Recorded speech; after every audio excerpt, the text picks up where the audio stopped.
రే చిన్నాలు ఇట్రారా. తమ్ముడు చిన్నాలంటే ఏంది తెలియదా? తెలియదు తమ్ముడు, మంచోళ్ళని చిన్నాలని పిలుస్తారు. ఓ వీడిప్పుడు షాప్ ఓపెన్ చేస్తాడు, ఫస్ట్ పని మనమే చేయాలి. డబ్బులు లేవు కదా తమ్ముడు, ఎట్లా? నీ దిమాగ్ గుద్దలో పెట్టుకుని నేను చెప్పింది చెయ్. ఓకే తమ్ముడు, నువ్వు అంతో ఏదో ఒక సొల్లు మాట్లాడు, పక్కకెళ్ళి నేను ఫుడ్ తెంగిపోతా. హలో हेलो जी बोलो क्या चाहिए। తమ్ముడు నాకు హిందీ రాదు, నీకొచ్చిన హిందీలో మాట్లాడరా. తమ్ముడు చిన్నాలంటే ఏంది? మంచోళ్ళని చిన్నాలని పిలుస్తారు. హలో చిన్నాల్జీ, హలో చిన్నాల్జీ, హలో. मेरे को चिनाल बोलता। హా చిన్నాల్ బోల్తా, చిన్నాల్ బోల్తా. వామ్మడు మొడ్డోడు పెట్టట్టున్నాడు. मेरे शॉप पे आके मेरे को चिनाल बोलता रे मादर चौथ। क्या हुआ जी, क्या कुछ चिल्ला रहे? ये कोई चूते आके चिनाल बोल रहा बेगम।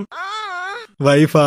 अरे क्या करता? హలో చిన్నాల్ బాబీ, अम्मा बाबा నాకు